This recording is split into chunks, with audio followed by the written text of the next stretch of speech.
우리 오늘 말씀 사도행전 8장 4절에서 우리 8절 말씀 우리 함께 교독하겠습니다. 제가 4절 먼저 봉독합니다.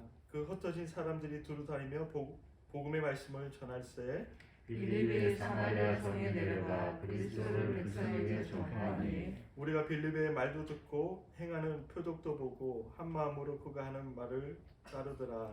많은 사람에게 들었던 더러운 귀신들이 그 길에 소리를 지르며 나가고 또 많은 중풍자와 못 걷는 사람이 우리 함께 있습니다. 그 성에 큰 기쁨이 있더라.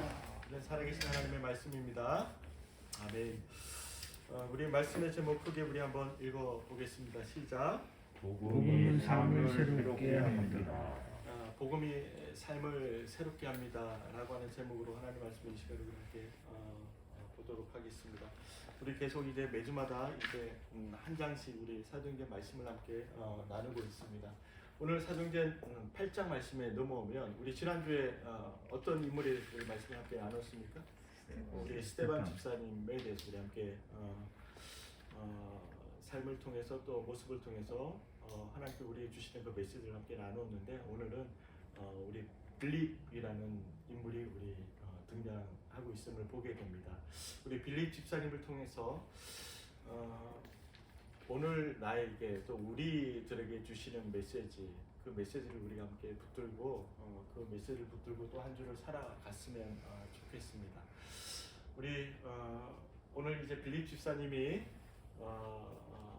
등장을 하게 되고 그 빌립 집사님을 통해서 하나님의 나라가 어떻게 세워지는지 그리고 하나님의 그 나라가 어떻게 확장되어지고 있는지를 너무나 자세하게 우리에게 증언해 주고 있습니다. 오늘 말씀에 4절 5절 말씀 우리 함께 다시 읽어보겠습니다. 시작.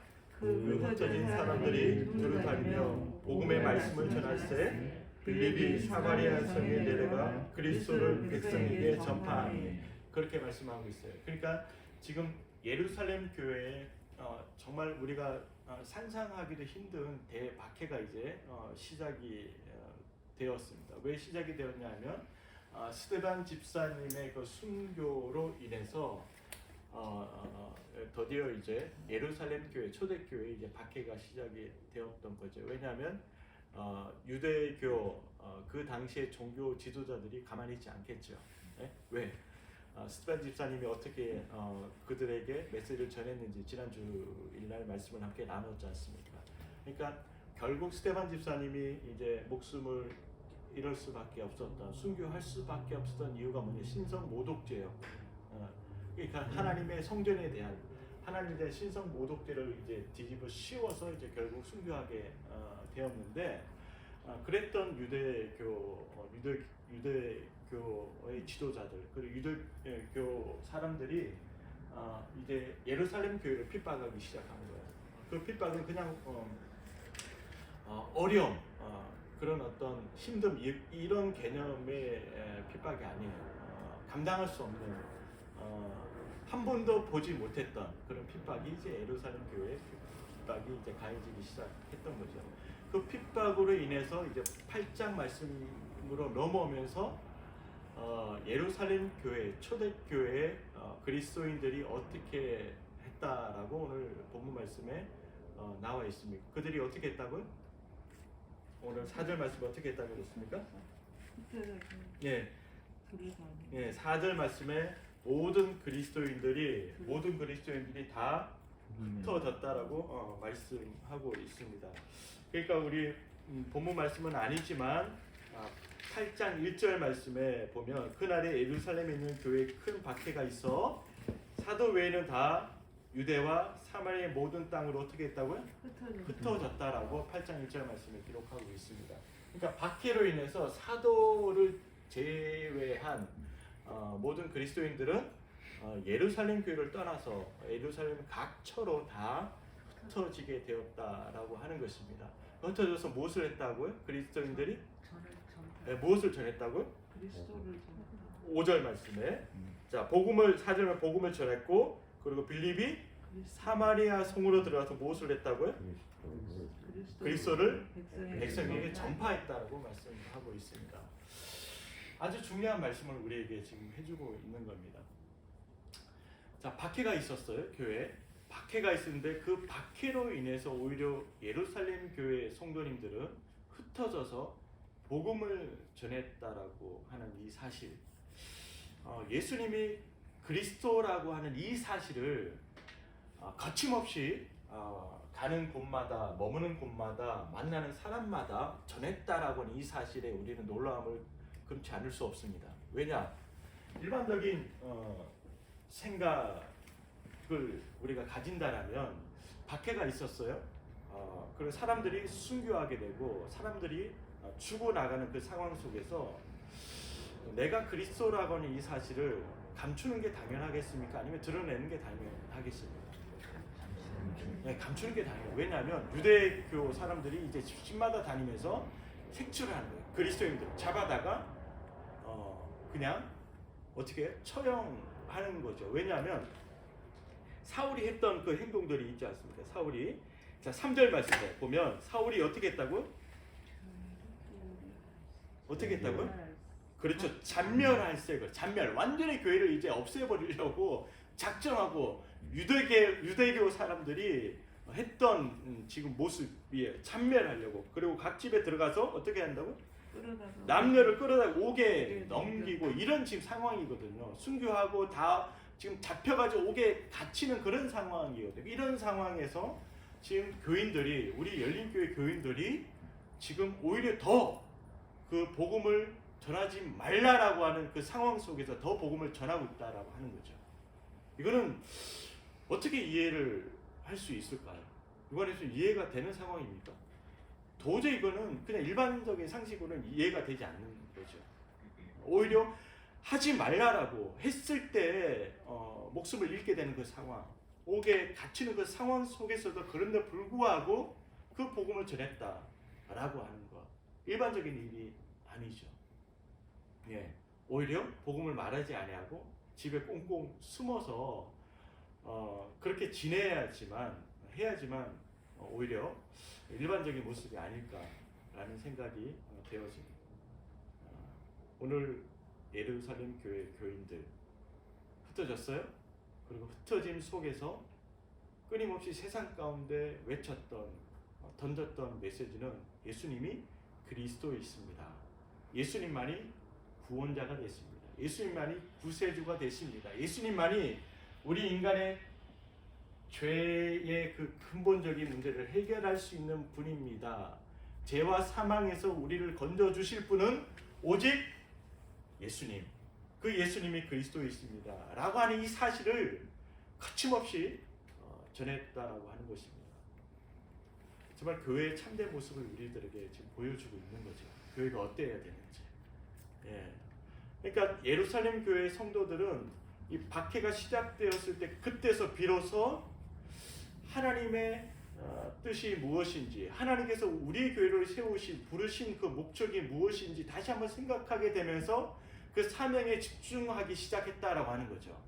그전에는 알지 못했습니다. 왜 그러냐면 예루살렘 교회가 이제 성령이 임함으로 인해서 교회가 이제 정말 예측할 수 없을 정도의 초대형 교회로, 메가처치로 이제 급 성장하기 시작했지 않습니까? 하루에 뭐 3,000명, 5,000명이 회개하고 돌아오는 그런 엄청난 부흥을 이제 경험하게 되었거든요. 예루살렘 교회가. 그러면서 교회 안에 사람들이 많이 모여들었기 때문에 교회에 힘이 있었겠습니까? 없었겠습니까? 교회에 자연스럽게 힘이 생겨나게 되어진 거죠. 교회. 그러면서 자연스럽게 누렸던 교회의 어떤 모습은 안정감이었을 거예요. 그렇지 않겠습니까? 교회 사람들이 많이 모여드니까 그 동네 대부분의 사람들이 교회로 이제 나오기 시작하니까 그 지역에 영향력이 있는 사람들 말할 것도 없고 수많은 사람들이 교회에 이제 와서 신앙생활을 하다 보니까 교회에 이제 힘이 생긴 거예요. 그러다 보니까 교회에 안정감이 찾아온 거죠. 어떻게 보면. 그리고 편안한 어떤 신앙의 형태들이 아마 주어졌을 겁니다. 근데 주님께서 말씀을 하셨죠. 사도행전 1장 8절 말씀에 뭐라고 말씀하셨습니까? 오직 성령이 너에게 임하시면 너희가 권능을 받고 온 유대와 사마리아 땅끝까지 이르는 내 증인되라고 분명히 말씀하셨거든요. 1장에 성령이 임하시면 그랬거든요. 너희가 권능을 받는다. 권능을 받으면 내 증인이 되는데 온 유대와 사마리아 땅끝까지 이르러 예루살렘과 온 유대와 사마리아 땅에 내 증인이 된다라고 말씀을 하셨는데 이 예루살렘에만 머물러 있게 된 거죠. 그러니까 그 말씀에 집중하지 못하고 사명에 집중하지 못하고 그 편안함이 좋은 거예요. 그냥 교회에 나와서 사람들과 교제하고 그 신앙생활하는 게 그들에게 전부였습니다. 너무 좋은 거거든요. 그러니까 정말 주님께서 우리에게 말씀하신 또 교회들에게 말씀하신 그 말씀을 잊어버린 거죠.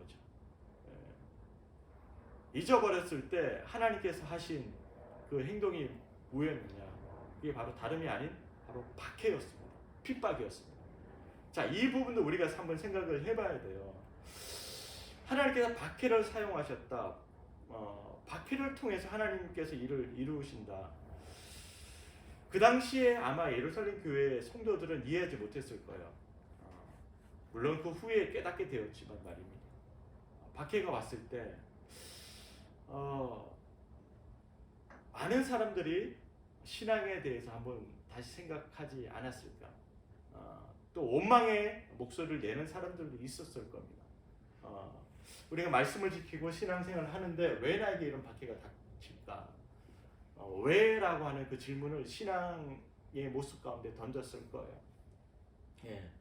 근데 시간이 지나고 난 후에 우리가 다시 한번 생각해 보게 되면 다 그게 하나님의 일하심이었고 하나님의 손길이었다라고 하는 걸 알게 되는 거죠.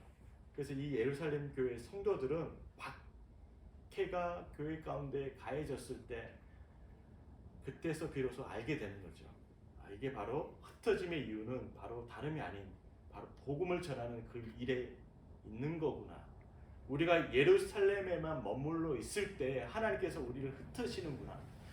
말씀에 집중하지 못하고 사명에 집중하지 못할 때 하나님께서 하나님의 일을 이루시는데 그 방법은 다양한 방법으로 우리들에게 주어질 수 있구나라고 하는 그 사실을 지금 일깨워 주는 거예요. 네, 교회들에게.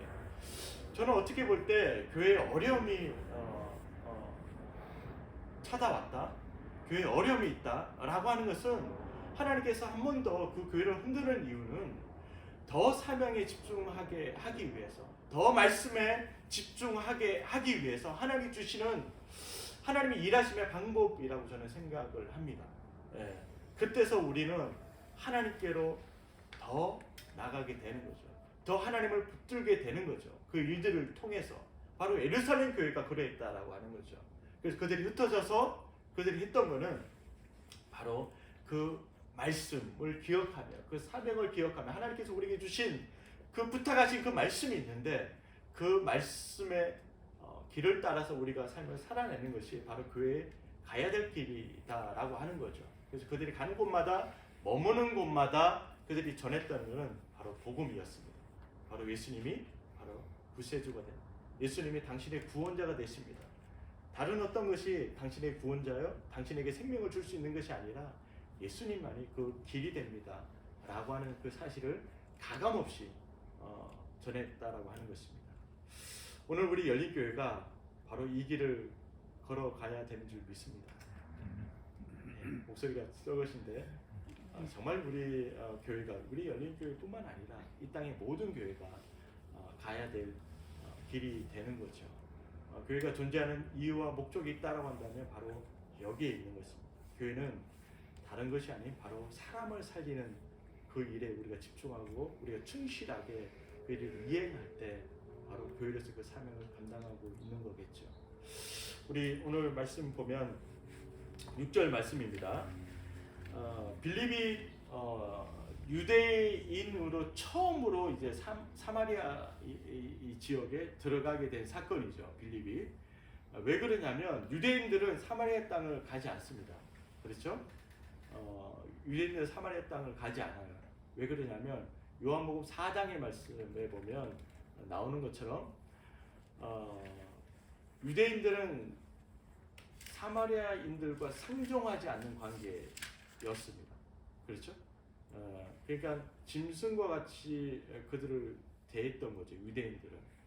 그렇기 때문에 그 유대인 지역을 사마리아 지역을 절대로 이제 유대인들이 지나가지 않는데 접촉을 하지 않는, 상종을 하지 않는 거죠, 유대인들이 사마리아인들과. 근데 오늘 최초로 처음으로 예수님을 제외한, 예수님이 아닌 유대인으로 처음 이제 그 사마리아 땅을 밟았던 사람이 누구냐? 그 사람이 바로 빌립입니다. 빌립. 오늘 빌립이라는 인물이 나오는데, 이 빌립은 예수님의 12제자 중에 이제 빌립이 있잖아요. 예수님의 12제자 중에 그 빌립을 이야기하는 게 아니라 바로 우리 6장에, 사도행전 6장에 이제 나오는 바로 7 그 집사님 중에 한 분인 바로 빌립을 이야기하고 있는 거예요. 이 헬라파 이제 유대인이잖아요. 이제 빌립이 헬라파 유대인, 그러니까 유대인으로서 처음으로 지금 빌립이 지금 사마리아 땅을 밟은 거죠. 들어가게 된 거죠. 이게 놀라운 사실이 아닐 수 없어요. 이 사실 자체만으로도. 왜냐하면 유대인이 사마리아 땅을 밟았다라고 하는 이 이유만으로도 유대인들로부터 비난과 어쨌든 비판과 오해를 살 수 있는 그 여지가 너무나 많거든요. 어떻게 보면 매장당할 수도 있는 그런 일이거든요. 그런데 불구하고 지금 빌립이 사마리아 땅을 밟았다라고 하는 것입니다. 참 놀라운 일이 아닐 수 없거든요. 정말 두려움 없이 그 일을 기꺼이 할 수 있었던 이유가 어디에 있었을까? 물론 유대인 입장에서 그렇지만 사마리아인 입장에서 그래요. 바로 유대인을 어떻게 배척할 수 있는 상황이거든요. 그러니까 서로 그런 관계가 벌어질 수밖에 없는 그 상황임에도 불구하고, 알고 있음에도 불구하고 빌립이 그 땅을 들어갔다라고 하는 거죠. 그 담대함, 그 용기, 그 결단, 이게 어디서 나오는 것일까? 우리가 한번 좀 생각해 봐야 되는 거죠. 바로 복음은 그 모든 두려움을 뛰어넘게 만듭니다. 그리고 기존에 생각했던 그 고정관념들을 다 깨버려요. 복음은. 정말 복음을 받아들인 사람, 복음을 경험한 사람은 그 모든 환경들을 뛰어넘어서 들어간다라고 하는 이 사실입니다. 그래서 복음이 능력 있다라고 하는 이 사실이 바로 여기 있는 거예요. 이 빌립이 사마리아 땅으로 들어갔을 때 빌립이 한 행동을 우리가 좀 봤으면 좋겠는데, 6절 말씀에 무리가 빌립의 뭘 들었다고 합니까? 그 다음에 그렇죠. 자, 이게 굉장히 중요해요. 우리가 복음을 전하는 자로서 우리가 취해야 될 그 태도, 모습이 어떤 모습이어야 되는지 우리에게 너무 자세하게 말씀해주고 있는 말씀이거든요. 그러니까 우리가 복음을 전하는 자로서 우리가 세상 가운데 어떤 모습으로 그들에게 비춰줘야 되는지, 이거는 바로 우리의 말과 행동이 일치되는 삶을 살아가는 자를 통해서 복음이 흘러가고 복음이 증거될 수 있다라고 하는 겁니다. 너무 중요한 부분이거든요. 그러니까 우리는 말로 삶을 살잖아요. 말로 뭐든지 다 해결을 하려고 해요. 말이 전부인 줄 알아요.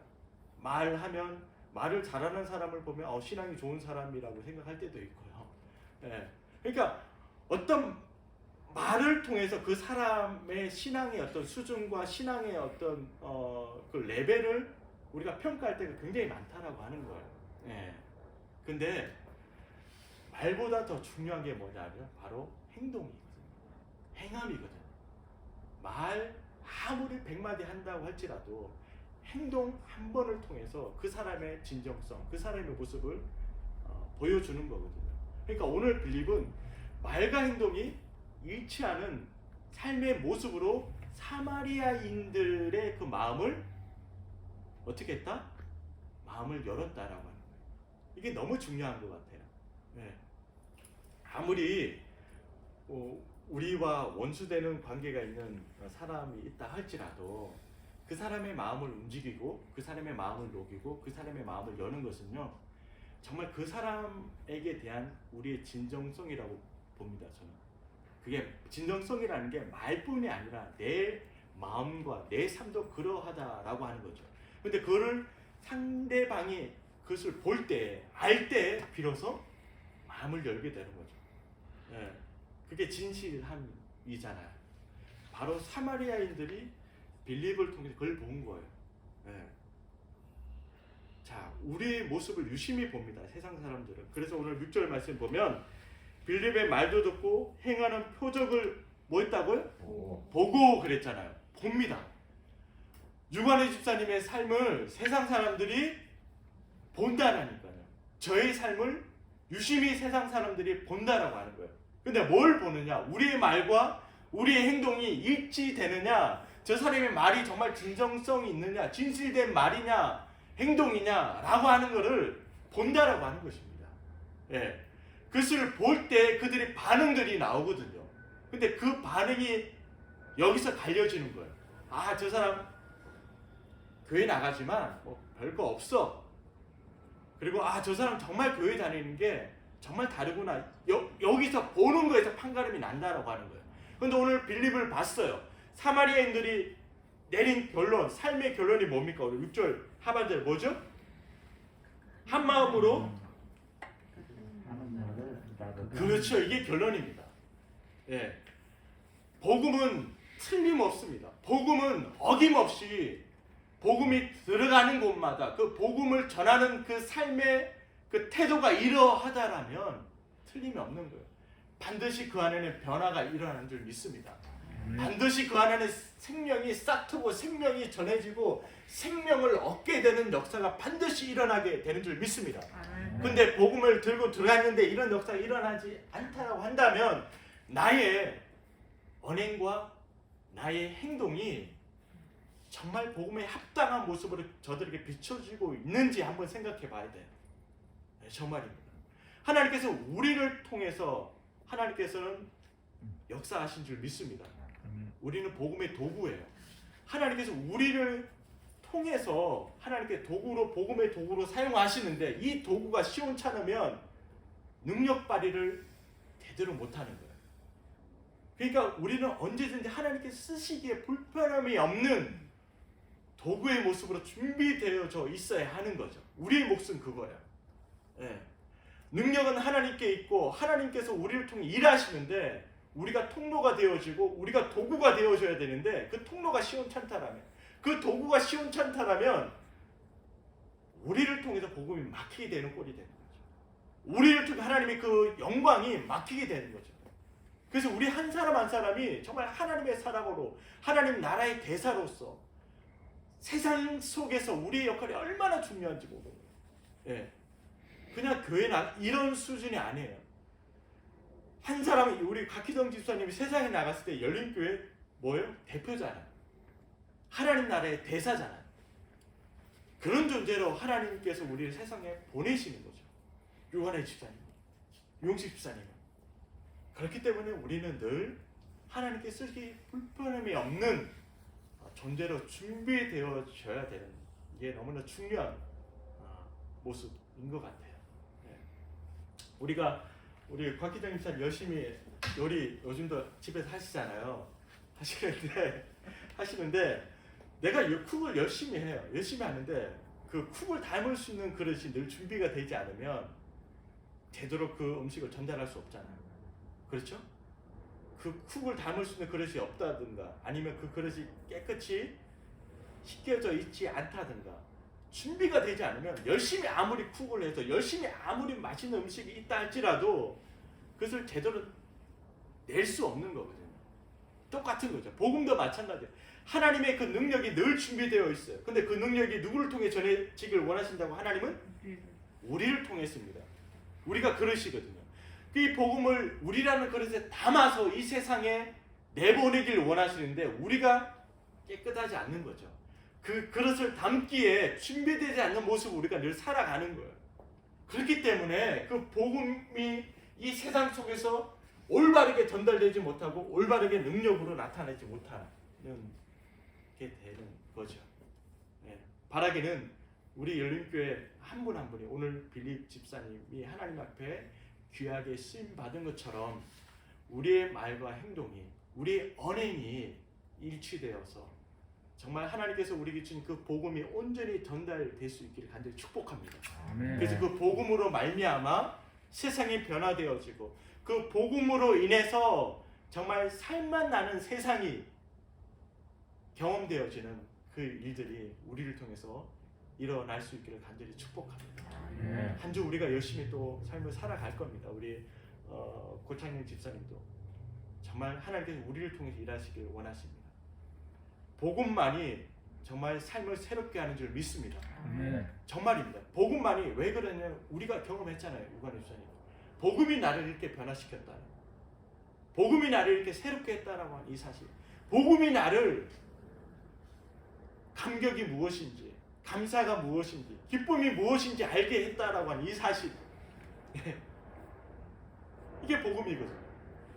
그걸 경험했기 때문에 예루살렘 성도님들은, 예루살렘 교회 성도님들은 그 박해 속에서도 굴하지 아니하고, 그 박해 속에서 그 기쁨과 그 감격이 사그라들지 아니하고 사라지지 아니하고 끊임없이 그 기쁨에 거론되시는 그 예수님의 그 복음을 붙들고 그 현장 가운데 흩어져서 각처에 흩어져서 그 복음을 위해서 어떠한 일도 기꺼이 받겠습니다. 기꺼이 감당하겠습니다. 라고 하는 그 놀라운 그 삶의 결단을 가지고 지금 복음을 전하고 있는 거예요. 복음이 뭐예요? 복음이 그러합니다. 복음이 시시한 게 아니에요. 복음이 우리 삶을 바꾸는 거예요. 우리의 삶을 통째로 새롭게 하고 변화시키는 거예요. 그게 바로 복음이거든요. 그 복음을 경험했기 때문에 그 어떤 환경에서도 괜찮아요. 예, 그 복음이 나에게 있기 때문에 담대하게 그 길을 갈 수 있는 거죠. 사랑하는 열린교회 성도님 여러분, 우리는 복음을 위해서 부름받은 존재입니다. 그걸 우리가 잊어서는 안 돼요. 각 가정에 복음을 먼저 받아들인 가정이 있습니다. 제 주위에도 많은 사람들이 먼저 예수님을 믿고 복음을 경험한 가정들이 있거든요. 왜 나를 먼저 하나님께 부르셨을까? 이유가 있습니다. 바로 나를 통해서 우리 가정에, 내가 있는 현장에 그 복음이 흘러가길 원하시기 때문에, 그 복음이 시시한 게 아니기 때문에, 그 복음이 삶의 전부이기 때문에, 이 복음을 모르면 인생을 말할 수 없기 때문에, 정말 인생의 참된 행복과 만족은 이 복음 안에 있기 때문에 하나님께서 그 은혜를 우리들에게 주신 거예요. 예. 그 복음만이 인생을 정말 새롭게 할 수 있는 능력이 되기 때문에 우리를 먼저 부르신 거죠. 그래서 우리가 그 복음이 우리 현장 가운데 전해지기 위해서 끊임없이 우리가 기도하는 자로 우리가 서 있는 게 너무나 중요하다고 하는 겁니다. 네. 그냥 우리를 부르신 게 아니에요. 네. 그 복음이 엄청나기 때문에 정말 기쁨이고 정말 놀라운 능력이기 때문에 우리를 부르셔서 우리를 그렇게 사용하시는 겁니다. 그래서 결론은 우리 8절 말씀 다 함께 읽습니다. 시작. 그 성에 큰 기쁨이 있다. 네, 결론입니다. 자, 빌립 집사님을 통해서 말과 행동이 일치되는 그 삶을 통해서 그 삶을 보면서 사마리아 성에 많은 사람들이 변화되기 시작했습니다. 그리고 그 복음을 따르기 시작했습니다. 그러면서 나타났던 일들이 귀신이 떠나가기 시작하고 육체의 질병들이 고침을 받기 시작하는 그 일들이 일어나기 시작합니다. 그 복음의 실제가 그 현장에서 나타나기 시작했습니다. 그러면서 그 사마리아 성, 그 사마리아 땅이 무엇으로 가득 찼다? 기쁨으로 가득 차기 시작했어요. 그 성이 무엇을 통해서요? 복음을 통해서. 예. 그 복음을 통해서 기쁨이 임하기 시작한 겁니다. 이게 실제입니다. 예. 우리가 복음을 경험했다면, 그리고 우리가 우리의 삶 가운데 복음이 전해지고 있다라고 한다면 그 현장은 기쁨으로 가득 차야 되는 줄 믿습니다. 아멘. 복음은 기쁨입니다. 기쁨이에요. 왜? 내가 할 수 없는 그 일을 예수님께서 해주셨다는 이 사실을 경험할 때 기쁨이, 감격이 터져나올 수밖에 없거든요. 그래서 우리가 찬양이 우리 삶 가운데 늘 끊이지 않는 이유가 여기에 있습니다. 예. 그 하나님을 우리가 날마다 칭송하고 하나님을 칭찬하고 하나님을 찬양을 통해서 끊임없이 예, 우리가 좋은 일 있으면 항상 우리 집에서 어때? 좋은 일 있으면 우리 김은지 집에 좋은 일이 있어요. 그러면 설거지 하다가도 하는 행동이 있지 않습니까? 뭘 해요? 콧노래. 그렇지. 흥얼대잖아요. 흥얼. 왜 그래요? 좋으니까. 사람들이 좋으면요 항상 흥얼대요. 콧노래를 한다든가 노래를 하잖아요. 이게 특징이에요. 예, 그러니까 그 사람 속에 뭔가 있거든. 기쁜 소식이 뭔가 기쁜 일이 있으니까 뭔가 있어요. 있으니까 흥얼대는 거예요. 이 흥얼대는 이 수준이요. 복음을 경험했을 때, 받았을 때 그냥 세상에 좋은 일이 흥얼대는 거 비교도 할 수 없을 만큼 기쁜 일인 거죠. 이 복음은. 그래서 환경을 추월하는 거예요. 환경을 뛰어넘는 거예요.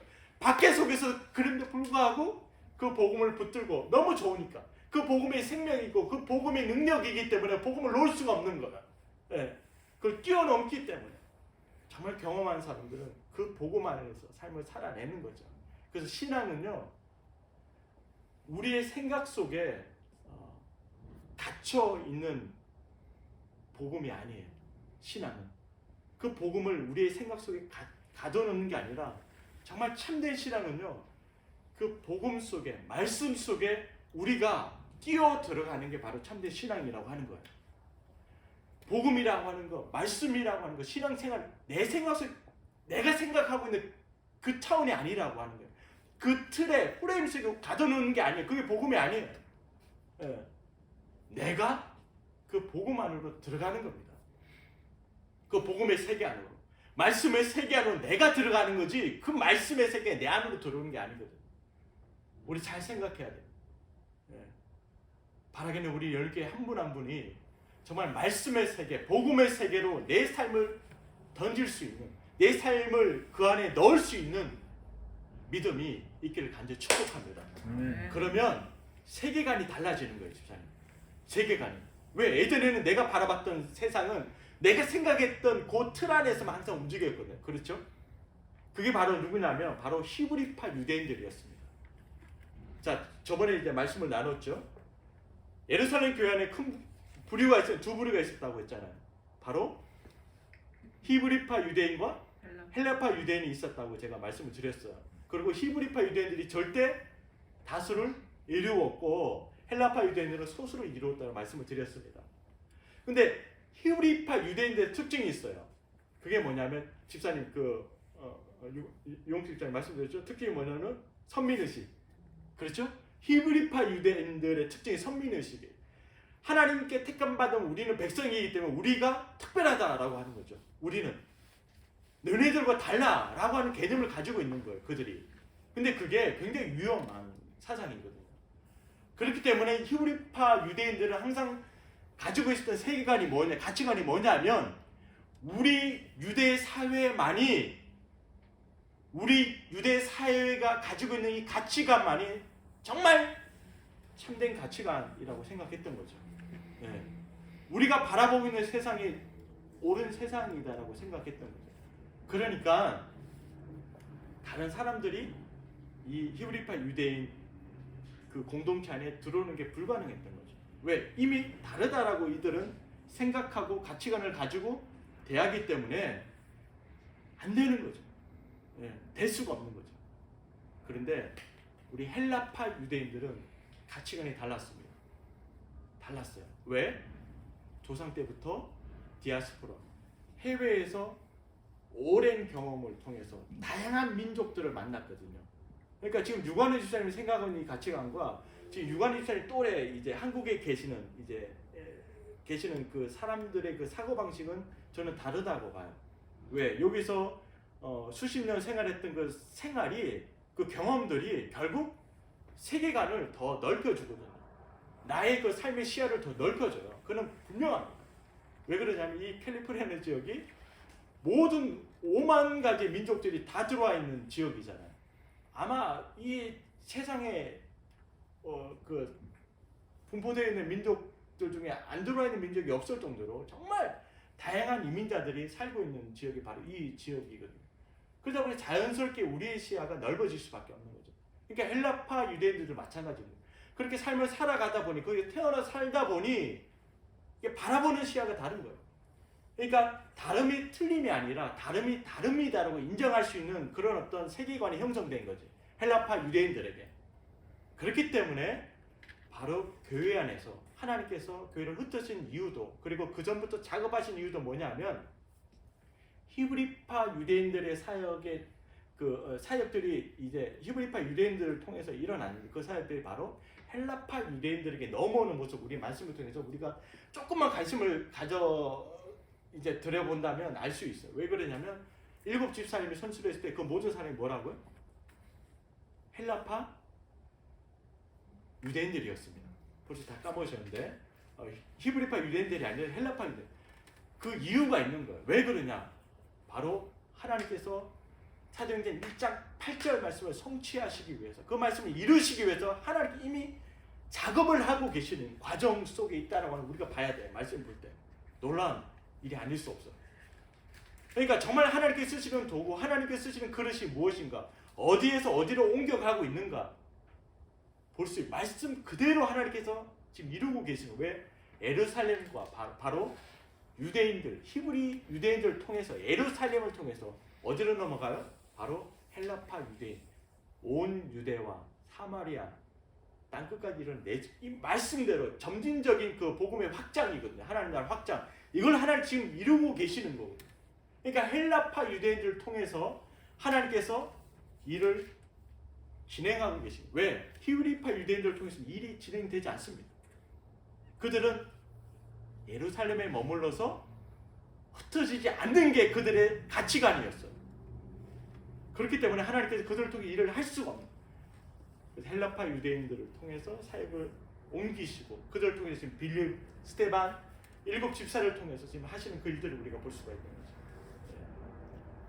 우리의 가치관 너무 중요한 부분인 것 같아요.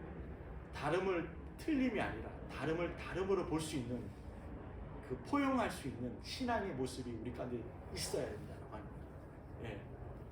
모르겠습니다. 때로는 우리 신앙생활을 하고 있는 특히 한국 분들 중에 굉장히 고정관념이 굉장히 강하신 분들을 제가 많이 봐요.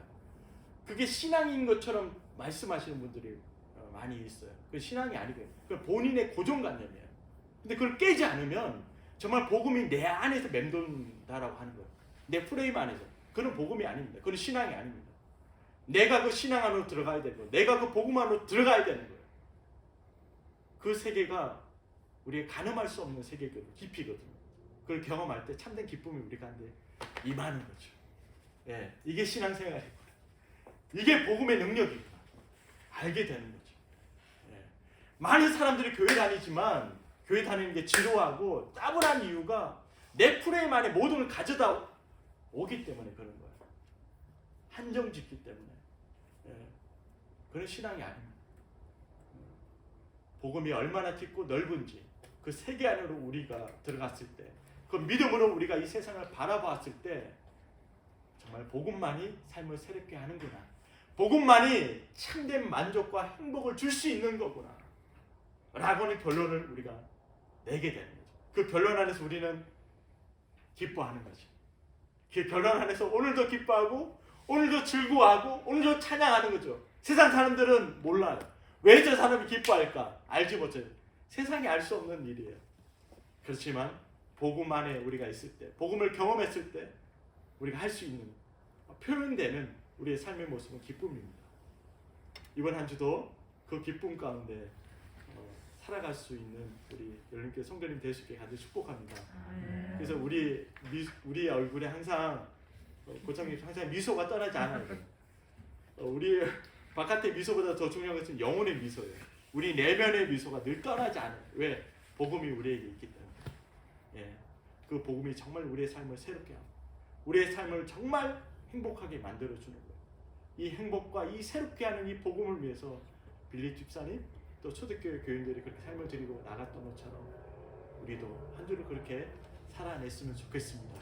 로마서 1장 16절 말씀 우리 함께 보고 말씀을 듣도록 하겠습니다. 로마서 1장 16절 말씀입니다. 우리 다 함께 읽고 오늘 말씀을 마치겠습니다. 1장 16절 말씀입니다. 로마서 1장 16절 말씀 다 함께 있습니다. 시작. 내가 내가 복음을 부끄러워하지 아니하노니 이 복음은 모든 믿는 자에게 구원을 주시는 하나님의 능력이 됨이라.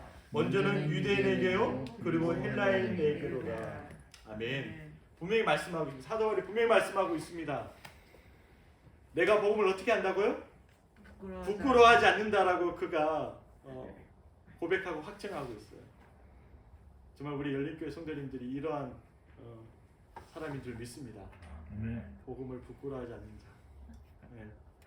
복음을 경험할 때 복음을 부끄러워하지 않는 거죠. 왜 그러냐면 복음은 하나님의 능력이기 때문입니다. 모든 믿는 자에게 구원을 주시는 그 하나님의 능력임을 우리가 믿을 때, 볼 때, 그 세계관이 우리 가운데 있을 때 절대 복음을 부끄러워하지 않습니다. 절대 어떤 상황에서도. 이게 바로 교회이거든요. 이 복음의 기쁨이, 이 복음의 새롭게 함이 우리 가정 가운데, 우리 직장 가운데, 우리 삶 가운데 늘 경험될 수 있기를 주님의 이름으로 축원합니다. 기도하겠습니다.